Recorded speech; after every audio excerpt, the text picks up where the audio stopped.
What's going on, YouTube? This is your boy, Chaplain Bailey, Next Evolution Podcast. How are you guys doing this evening? I'm coming to you on a, Tuesday evening.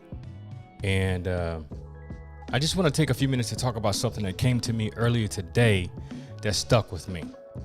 Not only did this experience come to me from just random, going through life and circumstance.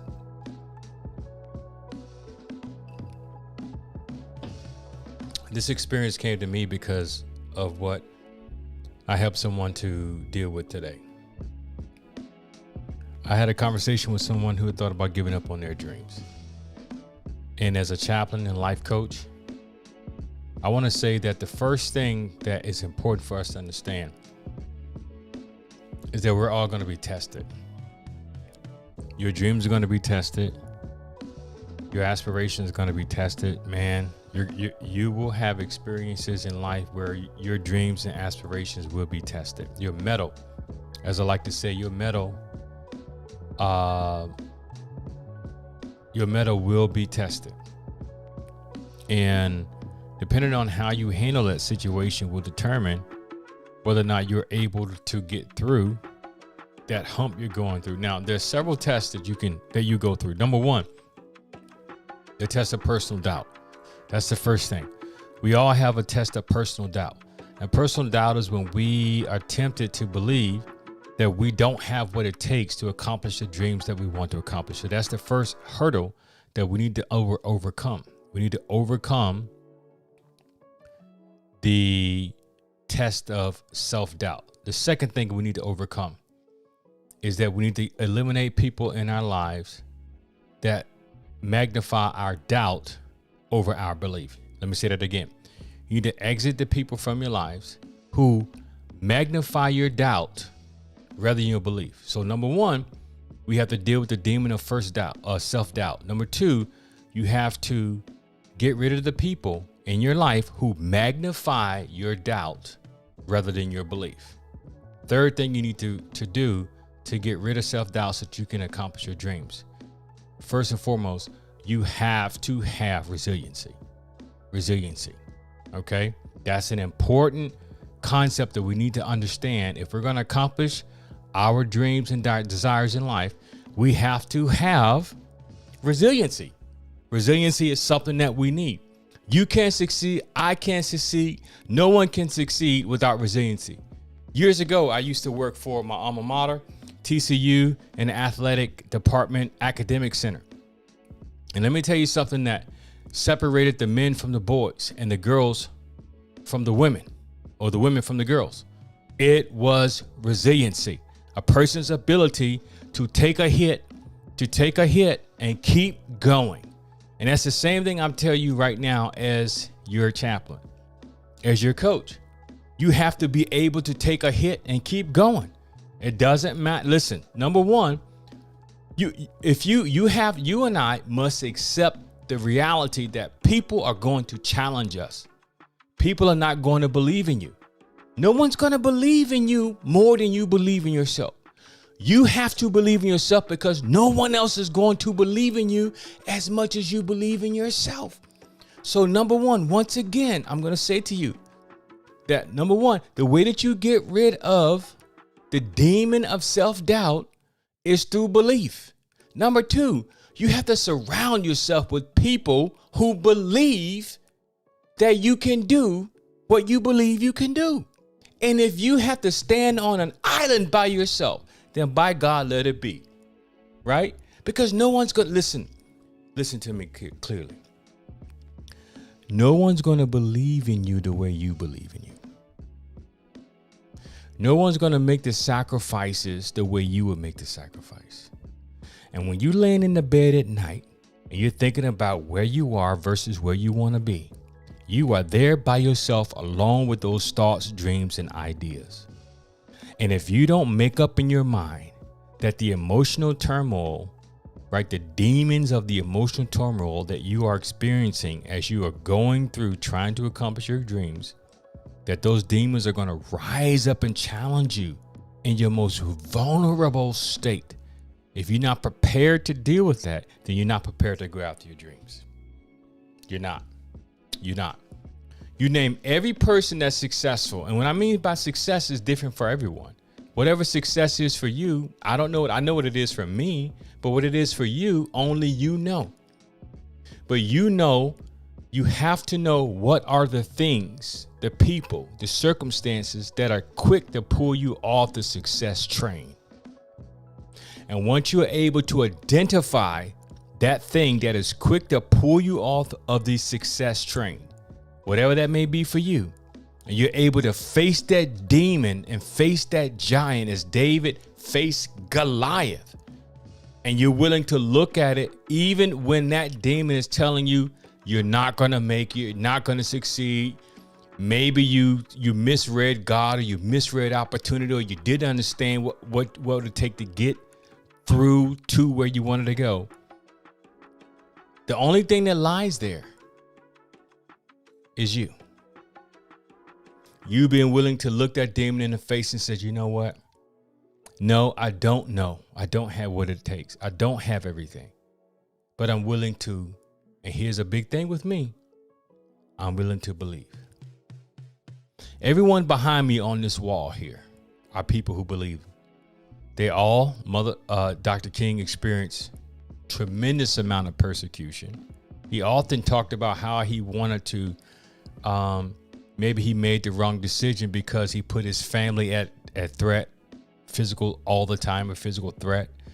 His home was bombed. Could you imagine being in the bed, sleep at night, and all of a sudden a big explosion happened, and you realize that explosion was on your front door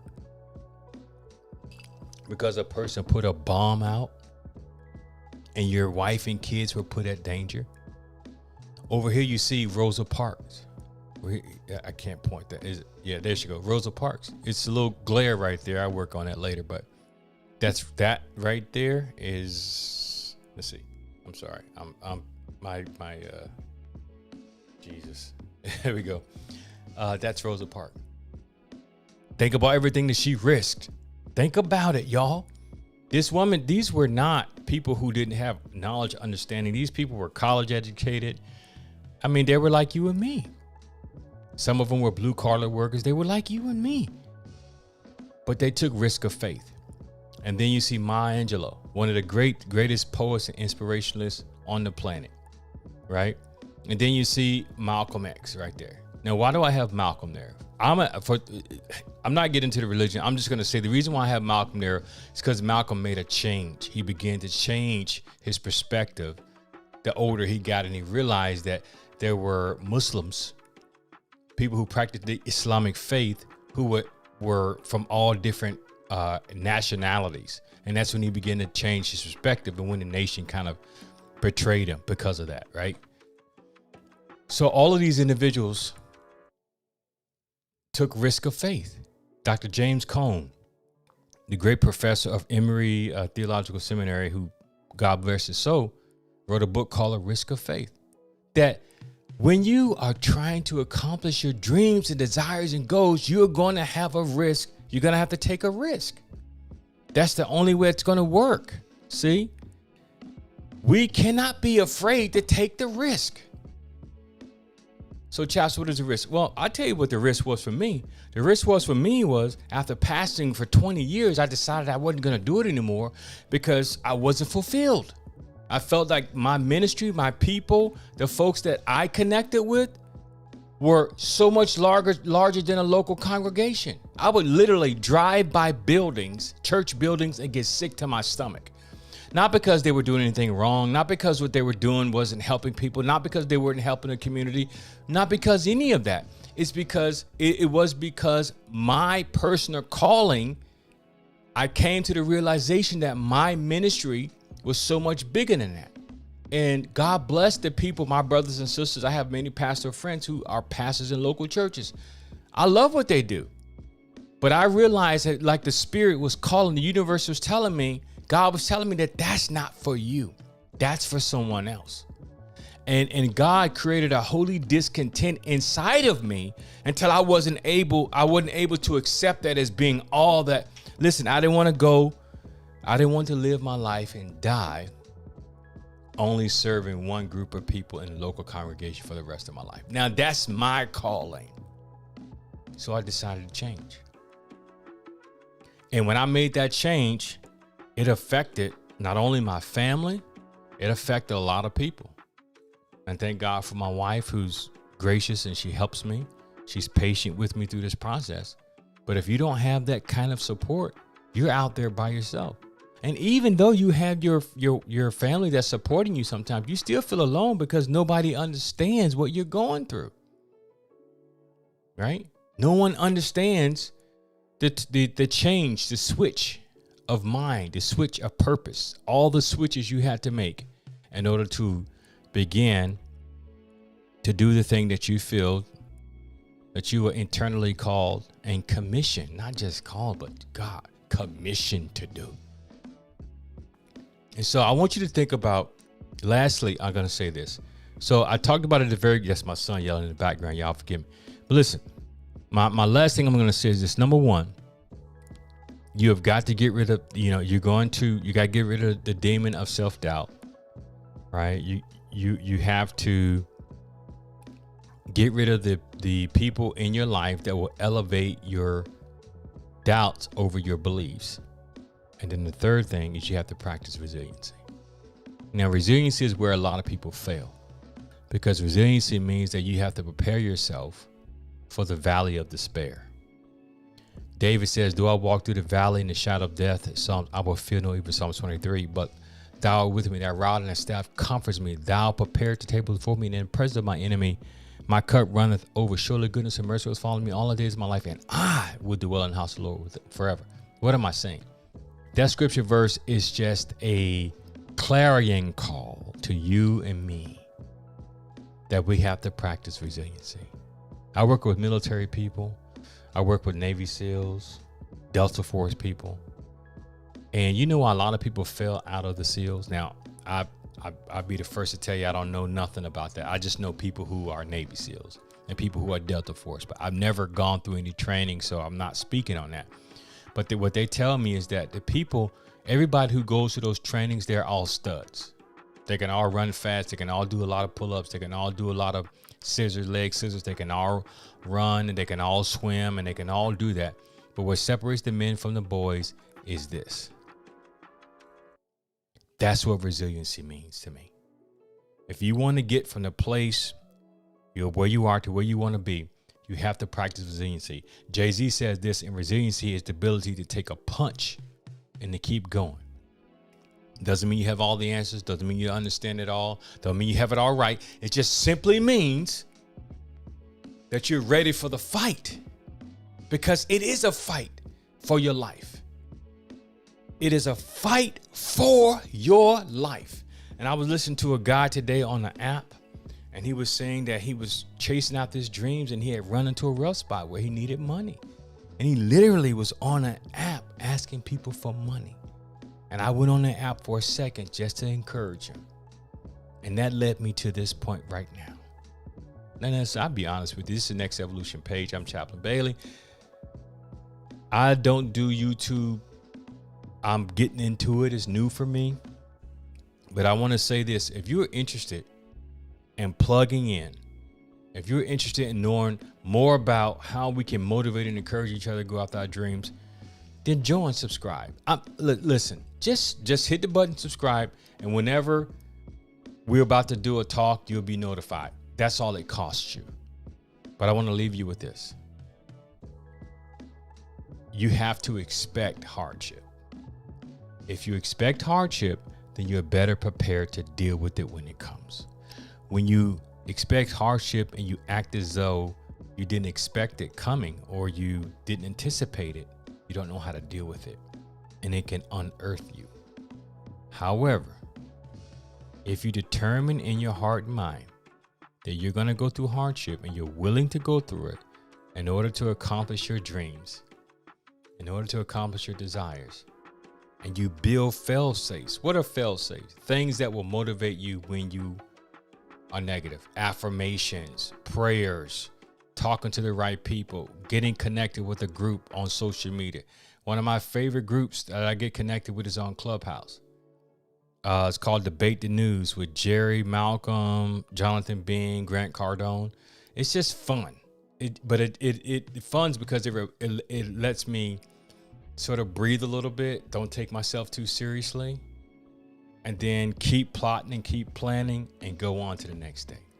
So I want to encourage you, don't give up. I want to turn my music down for this because I want you to hear it. Don't give up. Keep pushing, keep trying, keep pressing, keep giving it your all, right? It's not about the destination. If there's a fourth tip, that will be, it's not about the destination. It's not about the destination. It's about the journey. Number one, you got to get over self-doubt. Number two, you got to remove the people from around you who elevate your fears rather than your beliefs. Number three, you have to practice resiliency. And then, these things are what they will empower you to get from the place where you are to the place where you want to be. Surround yourself with people who will help motivate you, re-energize you, do things that will help motivate you, re-energize you so that you can stay in the fight. So once again, this is your man, Chaplain Bailey, coming to you live, giving you blessings, hope, and peace. Let me pray over you as you go. Know that we are community. You can join me on Instagram. Send me a message. Let me know you heard me so we can connect and develop a relationship. If you're interested in one-on-one coaching, I do that. Also, I'm not selling that, but it is out there for you. You can connect with me on IG, become a part of the Next Evolution page on Facebook, as well as getting connected to chapstalk.org, which is my website. May the Lord bless you. May the Lord keep you. May the Lord cause his face to shine upon you. May you experience peace in your life from this